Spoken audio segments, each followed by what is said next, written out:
Amables televidentes, gracias por estar en la hora con Gregory. Cuando se recibe la presencia de un escritor, pues uno se siente bien. De un historiador también se siente bien, de un político también, de un militar también. O sea, esta persona que hoy recibo es una conjugación de muchas actividades, en todas ha resaltado su capacidad y su destreza.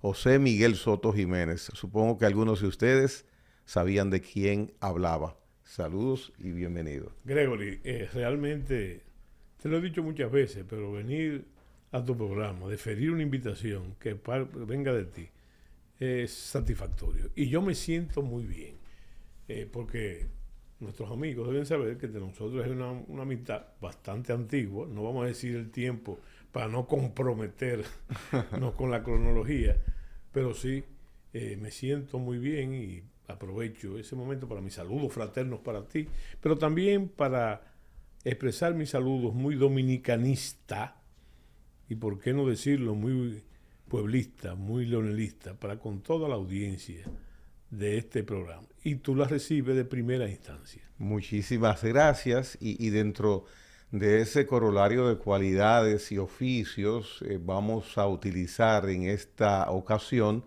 el de escritor e historiador al mismo tiempo, escritor e historiador. Qué bueno. Porque hablaremos, usted hablará de Los que mataron el miedo. Los que mataron el miedo es el título del nuevo libro del general José Miguel Soto Jiménez. Él lo va a decir, pero yo voy a mencionar lo que dice el libro. Es el 30 de mayo revisitado. El 30 de mayo, sabemos los dominicanos, de 1961, ¿qué sucedió? Los que mataron el miedo, ¿por qué es la pregunta? ¿Por qué ese título de Los que mataron el miedo? ¿Por qué ese título? Bueno, es un intento de romper mucho el chauvinismo de los que ahora y siempre han estado a favor y no de la figura de Rafael Leonidas Trujillo Molina. Pero debo resaltarte y debo entonces tomarme la licencia de tu consideración para expresarte que ese libro tiene su historia. Lo primero que quiero señalarte es que es, como tú has dicho, un nuevo libro, pero es un viejo libro. ¿Cómo así? ¿Cómo ¿Por así? qué? Porque ese libro sale precisamente a los 20 años exactamente de yo iniciar mis artículos, mi columna histórica en el Listín Diario, que precisamente el 1 de agosto, ese periódico cumplió 135 años. Y es una recopilación. Los que mataron el miedo no es más que una recopilación de mis artículos en torno a ese acontecimiento histórico que yo digo que es un pivote histórico. En un siglo lleno de grandes acontecimientos históricos nacionales y mundiales, resulta que ese acontecimiento, la muerte de Rafael Leonidas Trujillo Molina, se puede ver con un pivote de un antes y un después en la historia dominicana. Entonces la historia secreta es que yo comencé a publicar esos artículos. Yo tenía dos columnas en el Listín, una fundamentalmente política, que era dominicaneando precisamente, y otra que era los fines de semana con respecto a los motivos históricos. No solamente de ese acontecimiento, sino de muchos otros anteriores ligados a nuestra historia, a la historia nacional, ¿verdad? Siempre con mi estilo y con un afán de buscar la verdad. Bueno, pero entonces, fíjate, hay un hecho que para esa época, por lo que tú has señalado, para esa época, yo tenía en mi biblioteca 346 libros sobre Trujillo.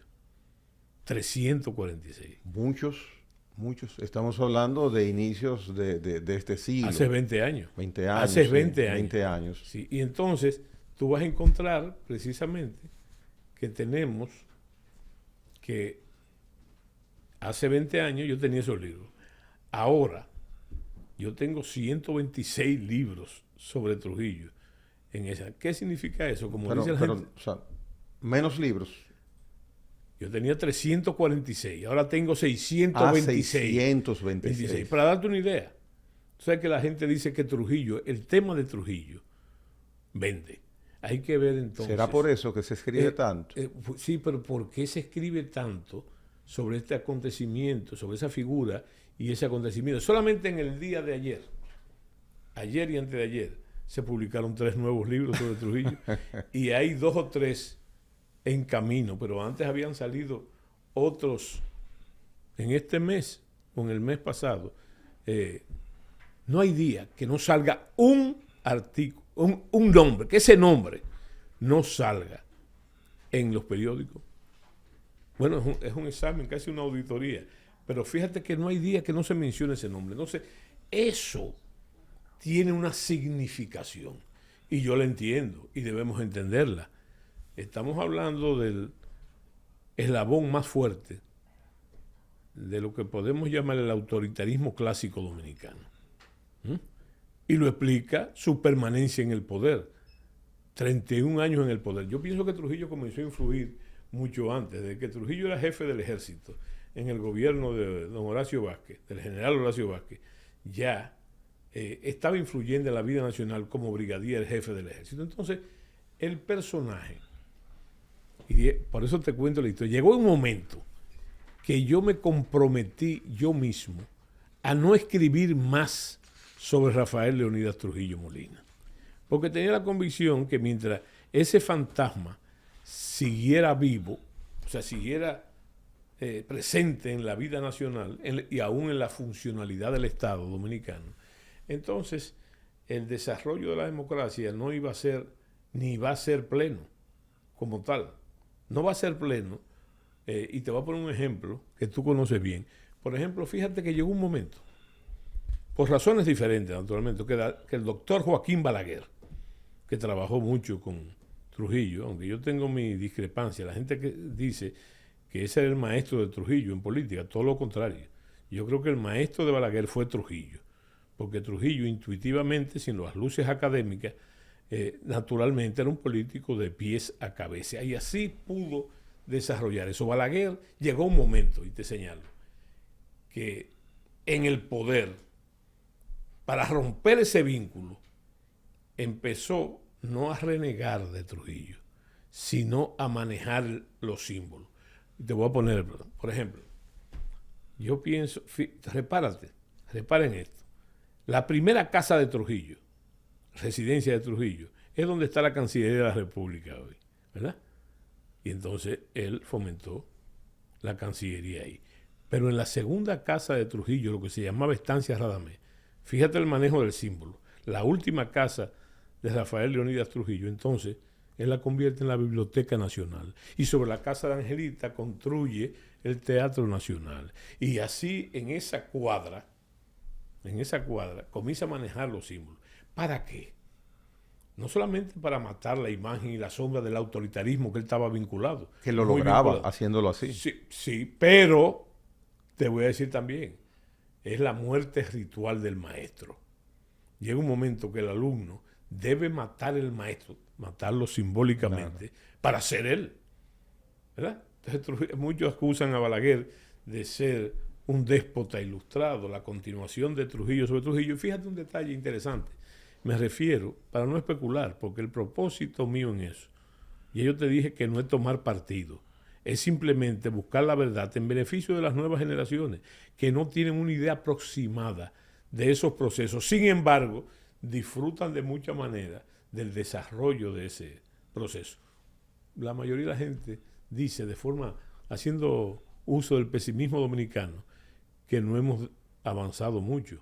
Y yo creo que hemos avanzado mucho. Desde hace 64 años, desde ese martes 30 de mayo de 1961. Nuestra democracia no es perfecta, pero hemos vivido una serie de procesos que nos ha encaminado, por lo menos, a la articulación del uso funcional de ese proceso. Mire, para aprovechar el tiempo, Sí. le voy a hablar de su libro. Sí. Leyendo el libro, encontramos un material muy didáctico. Sí. Leyendo el libro, encontramos una especie de dar a quien se merece lo que se merece, hablando de los que mataron el miedo en la ejecución del hecho en sí del 30 de mayo. Sí. Esa bibliografía que usted nos da en los que mataron el miedo es prácticamente irrebatible. De hecho, usted para escribir esos artículos que hoy toman una vigencia compendiada acá de manera magistral, para hacerlos, yo tengo el conocimiento que, y lo doy como ejemplo, que la ruta desde donde sale Trujillo la noche en que él muere al lugar donde cae abatido, usted la recorrió innúmeras veces para cronometrar el tiempo, para saber qué podía suceder en ese trayecto. Me gustaría conocer eso. Interesante. Y yo te hice el preámbulo de la motivación. Escribir sobre ese acontecimiento, sobre la muerte de Trujillo. Destacar el papel desmenuzado en sus propias palabras, en sus declaraciones de los que participaron en ese evento. Ahora, yo te voy a decir la metodología. La metodología. En la historia dominicana y en la vida nacional se especula mucho. Bueno, pero yo no digo nada ahí, ni siquiera juicio de valores, que no puedan ser demostrados de forma documental. Por mucho tiempo, ese trabajo de investigación, que fue realmente arduo y laborioso, llegó un momento que todo estaba listo para la investigación, porque déjame decirte que esos artículos que salieron y tuvieron mucho éxito y provocaron discusiones importantes que también yo libré públicamente de detalles sobre eso. Bueno, pero lo que te voy a decir es que se usó el método cartesiano. El método cartesiano es poner en duda todo y no decir nada que no se pueda demostrar. Y entonces, en esa situación no solamente fue el trabajo en la investigación de Soto Jiménez, que escribiría sobre el tema, sino también de un grupo de personas profesionales que ayudaron a hacer el único estudio forense que se ha hecho en la República Dominicana, que lo originaron esos artículos, que se llamó Malfini, que al día de hoy tiene 7 ediciones. Bueno, bajo el mismo sentido. Entonces, eso que tú dices de la ruta, y con gente involucrada en eso, casi fue una obsesión de calcular el tiempo que se agotó Rafael Leónidas Trujillo desde la casa de su hija, Angelita, hasta donde cayó abatido, en la misma ruta,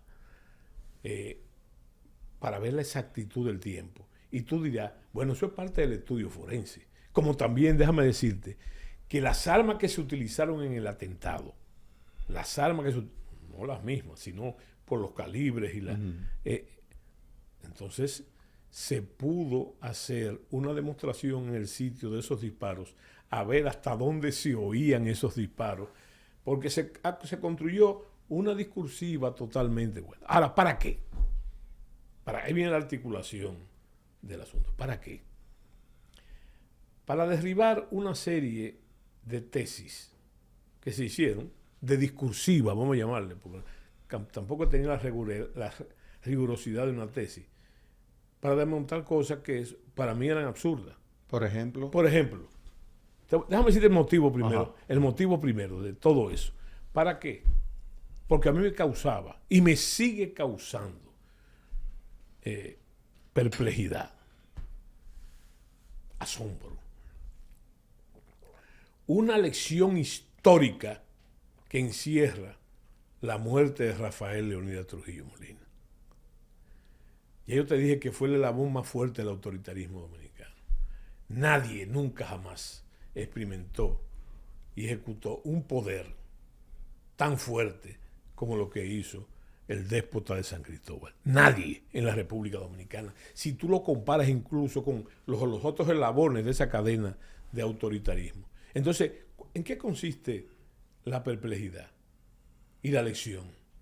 Que en la cúspide del poder de un poder de 31 años, de un poder absoluto, como dice el título, el subtítulo de la mejor biografía de Trujillo, que es la de Crassuel, que dice la trágica aventura del poder personal. ¿Verdad? Sabiendo también que eso no fue simplemente un baile de una sola pieza, fueron 31 años con diferentes etapas. Y Trujillo desaparece físicamente, precisamente cuando desborda su propia lógica. Estoy hablando como político. Ahora bien, ¿dónde está la perplejidad, Gregory? Ese tiempo que yo cronometré y que me dio 15 minutos. 15 minutos. Pasar de la cúspide del poder absoluto al baúl de un carro en 15 minutos. Ahí hay una lección aprendida. Y también está la lección de que el pueblo dominicano es tolerante. Hay que decirlo. Demasiado tolerante. Entonces, resulta que decimos en el Cibao, de donde yo soy, hasta un día. El hasta un día. Y ese es el día en que precisamente se acaba la tolerancia. Y ese tránsito lo que especifica es eso. Desde la cumbre del poder al baúl de un carro. Que por cierto, para que tú veas lo que es la sabiduría popular, cuando yo era un muchacho, a los baúles, ¿sabes cómo se decía? Portajefe. Eso es el pueblo dominicano. Que por cierto también hay que analizar, y se analiza ahí, ¿por qué el 30 de mayo nunca ha logrado prender como una gesta popular? Y tiene sus razones. Las razones son porque el grupo de hombres que asesinaron el miedo, que mataron el miedo, eran de la burguesía rural, casi todo de la burguesía rural. Y entonces no hay una correlación hasta que los acontecimientos, ya me diría que en diciembre del 61, y recuerdo el eslogan aquella, Navidad con libertad, no se articula, pero fíjate el tiempo, y ese tiempo lo maneja un verdadero proteo de la historia nacional que se llamó Joaquín Balaguer Ricardo, ¿verdad? Sí. Mire, usted indica que los que mataron el miedo, refiriéndonos a quienes ejecutaron el acto, Sí. fueron representantes de nuestra burguesía, ¿correcto? Sí. Ahora bien, y usted dice que por eso no hay la conexión con... No, que no es una manifestación popular. Correcto, pero yo quiero agregarle algo que no sé si usted ha recibido ese planteamiento, pero escuchándole se me ocurre mencionarle lo siguiente. Verdaderamente no fue una manifestación popular y más aún fue una manifestación individualizada con sus motivos de cada quien, de personas de una u otra forma de confianza de Trujillo. O sea, el pueblo no participó. Bueno, se puede mencionar que hasta lo traicionaron. Lo traicionaron. No, yo te hice una interpretación sociopolítica. Yo quise hacer esa pequeña derivación. No. Pero te adelantaste, porque yo te dijo que iba a entrar precisamente en la discursiva que se fabricó a raíz de y por qué sobre el hecho. Una de ellas es eso que tú dices. Lo que tú acabas de decir. El pueblo no se levantó. No, la frase famosa de Johnny Abe a los reclamos de Ramfi, que él le dice que usted dejó que mataran a mi padre. Y él le dice, bueno, a mí me pagaron para vigilar a los enemigos del jefe, pero al jefe lo mataron sus amigos. Ahora bien, si tú haces un estudio, Gregory, de todos los magnicidios en la historia, magnicidios tan famosos como el de Julio César, tú te das cuenta que son las mismas razones. Son razones no ideológicas, sino razones particulares, pero que están ligadas también de muchísimas maneras, ¿verdad?, a lo que el mismo Trujillo decía. Trujillo, una vez cuestionado en los Estados Unidos, en Miami, creo que en un juego de polo de su hijo, la prensa lo logró capturar, no era un viaje oficial, y entonces le hablaron de uno de esos temas que estaban de moda en ese momento. Y Trujillo dice, yo soy el responsable, dijo Trujillo, de todo lo malo que pasa en la República Dominicana, pero también de lo bueno. O sea, el régimen de Trujillo era un régimen de fuerza. ¿Y cómo tú vas a impedir, con sus gradualidades, que en 31 años de poder absoluto tú puedas limitar los actores? Los actores directos o los circunstanciales del caso. Entonces, yo lo que te trato de decir, vamos a tomar como medida, porque él mismo lo propone. El mismo Shakespeare lo propone en su tragedia Julio César. Cuando ve el cadáver de César en el Senado, en el Capitolio, él dice, ¿cuántas veces, oye bien, cuántas veces en generaciones por venir, en el futuro, volverá a caer César en el escenario? Tú sabes bien, estamos hablando de una obra de teatro, ¿verdad? Son las motivaciones personales, ajenas al propósito, ¿no? Esas razones personales, ejecutado el hecho, benefician el otro propósito, el propósito político. ¿Me explico lo que te trato de decir? Claro, entonces son vinculaciones, pero no solamente vinculaciones de ese tipo, hasta vinculaciones personales, familiares, parentales, vamos a cambiar el nombre, en eso. Ahora, como decía el asunto ya, cuando el régimen se desbordó, no es que siempre no fuese tremendamente represivo y violador de los derechos humanos, pero cuando se desborda la lógica del régimen, de la cosa. Entonces, ¿qué dice el pueblo? Y allá tomó merengue de eso. Esto no lo aguanta nadie. Se hizo, y te lo voy a resumir, en intolerable. Te lo voy a resumir como. Trujillo es el fruto, también sociológicamente, es un ordenador. En un momento que el país está viviendo un caos prolongado, precisamente, fíjese qué coincidencia, 30 años, ¿verdad? Entonces, el pueblo, que los marxistas dicen que es una abstracción, ponlo como tú quieras, la sociedad, busca un ordenador. Y el hombre necesario, como se proclamaba en el momento. Pero llega un momento, y eso ha pasado muchas veces en la historia dominicana, que se busca el hombre necesario, el ordenador, hace su trabajo, pero llega un momento que el uso y abuso del Estado lo hace insufrible y entonces hay que matarlo.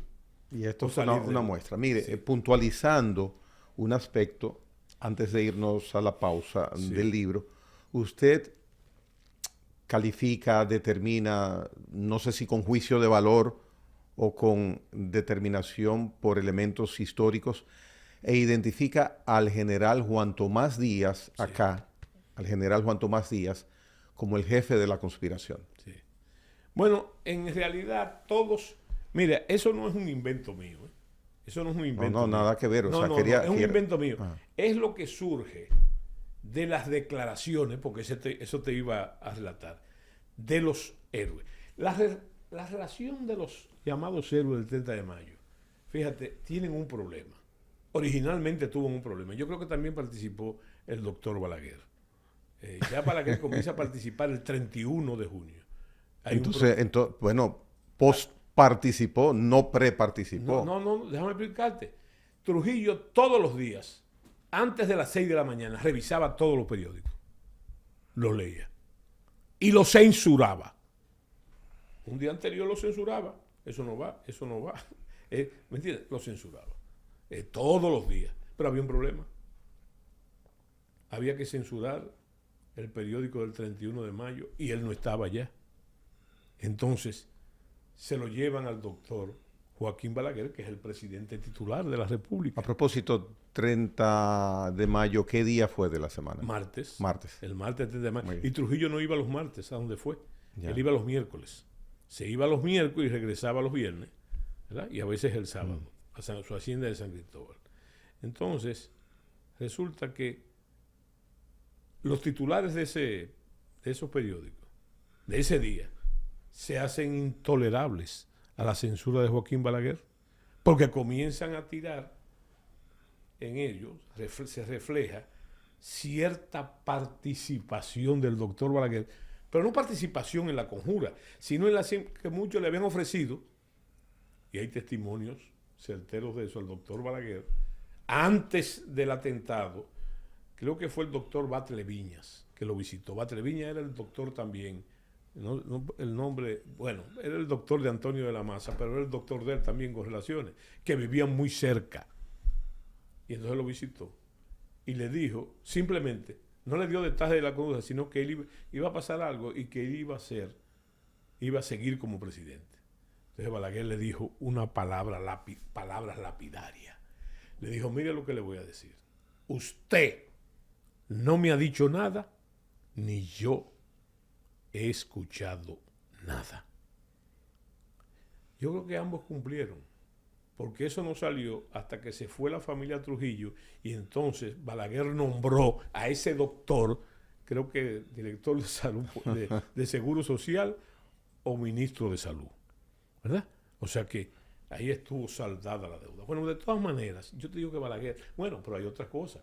Recuérdate, pregunta simple, ¿quién hizo general a perpetuidad a Inver Barrera y a Luis Jamé Mateo? ¿Quién lo hace? El doctor Joaquín Balaguer, ¿verdad? Bajo un razonamiento muy historicista. Si usted mató al generalísimo, entonces usted es acreedor de ese general. Bueno, pero vitalicio, general vitalicio. Pero también, ¿quién creó el Consejo de Estado? Y se hizo presidente él del Consejo de Estado, con los adversarios del régimen, el doctor Balaguer. Y hay un detalle, Balaguer es una cantera de enseñanzas, que sean morales o no morales, eso es otra cosa. Estoy hablando del hombre político por excelencia. Yo recuerdo en mi casa que se celebró mucho, que mi abuelo era íntimo amigo del doctor Balaguer, y también un trujillista connotado, el último ministro de Educación del régimen, y entonces un discurso de Balaguer célebre que dijo, más vale un presidente muerto que un presidente fugitivo. Y el doctor Balaguer al otro día saltó la verja de la Anunciatura y se asiló y se fue. Vamos, general Soto Jiménez, a hacer una pausa. Sí. Al regreso, por supuesto, él seguirá describiendo partes importantes de este relato de historia, nada de elementos que el general haya emitido juicios de valor, eso lo resalto en el libro y eso le da una característica interesante a Los que mataron el miedo. El nuevo libro del general José Miguel Soto Jiménez, el 30 de mayo, revisitado. En breve retornamos.